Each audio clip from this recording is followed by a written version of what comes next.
What horrible, horrible crimes could land a man in the most secure and harsh prison on earth? Murder? Mayhem? Liking too many Instagram reels? You know the kind of Instagram reels, like, the ones like, you know.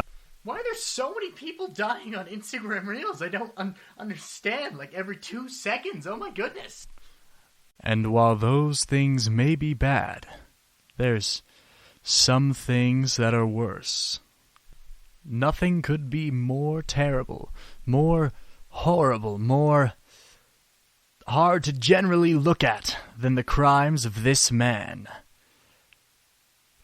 One of the most notorious con artists of all time. A man of many names. Victor Lustig.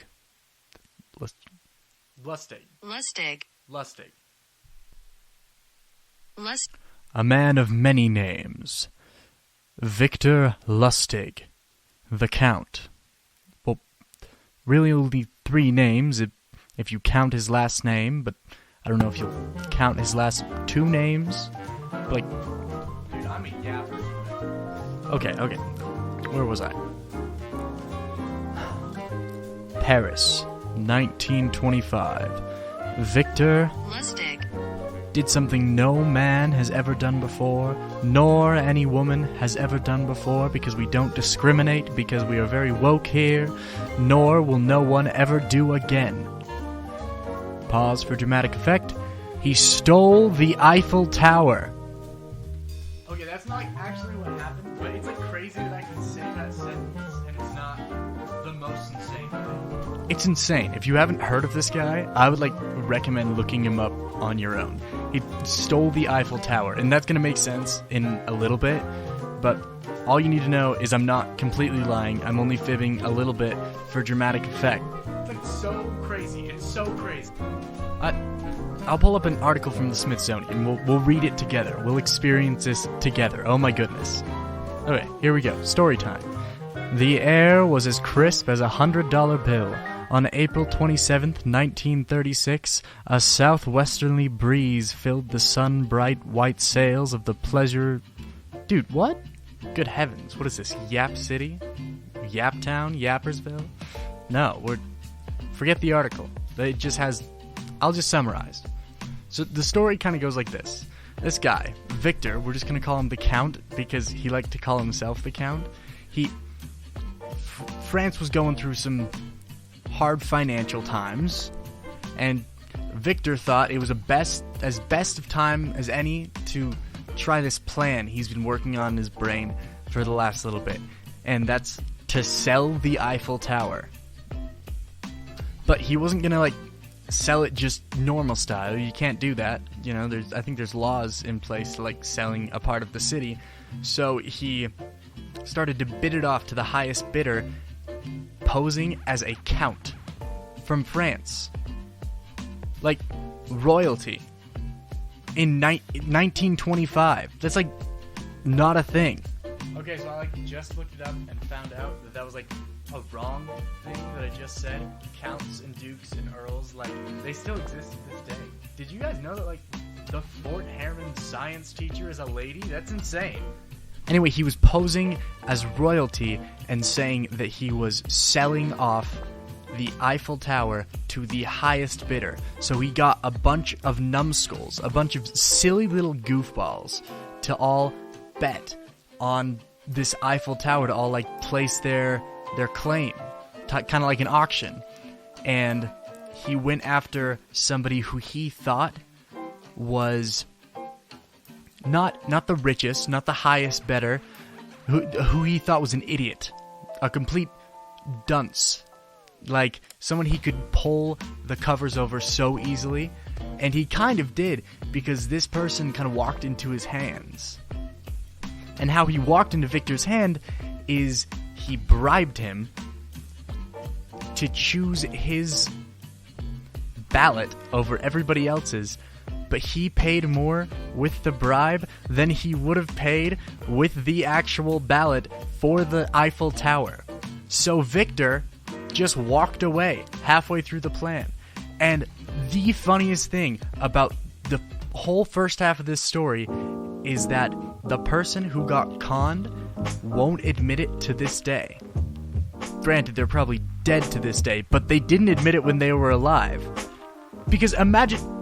He wasn't actually selling the Eiffel Tower! You could have picked up a newspaper and known it wasn't true! It's like the most fake news thing of fake news has ever fake newsed. It's ridiculous. The amount of admiration I have for Victor... Last name... Numbers. Okay. This guy's bribe was $70,000. Combined with the ballot, which was $30,000. That's $100,000. In 1925. In today's money, that's $1.54 million. If I had $1.54 million, I would never do another English assignment in my life. Victor is an animal. He can't be contained. Look into his eyes and tell me you can understand this human being. They put him in Alcatraz for this. Like, the movie prison. The prison we all talk about. Oh, it's Alcatraz, escaping Alcatraz, all this stuff. They put him in Alcatraz because he pulled one over so hard. Just so hard on all of French nobility. That's not even the best part. Nay. Brothers and sisters of the congregation, the best part is that this absolute mad lad did it twice. That's 2 times, spelled T-W-O. The second time, he did it under the exact same alias, just the Count. And he did the exact same thing, except there was no bribe this time. It was an actual dude who paid him actual money for the Eiffel Tower.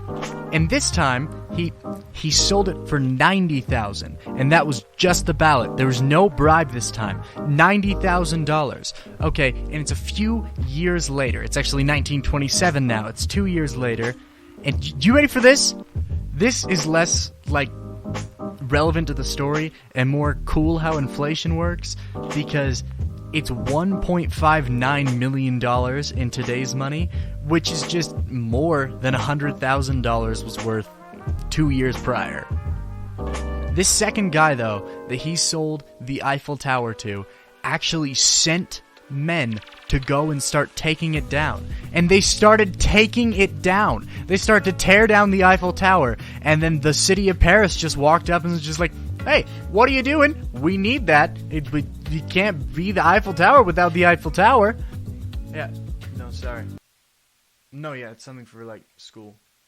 No, yeah, it's homework. Yeah, am I being loud? Okay. I'll stop being loud. Can you get me a coffee on your way home? Okay. Look. And I think this kind of justifies the Alcatraz thing, because he did it twice. Like, 2 whole times he sold the Eiffel Tower to somebody and made that much money. Okay. It's over $3 million in today's money, and he just got away.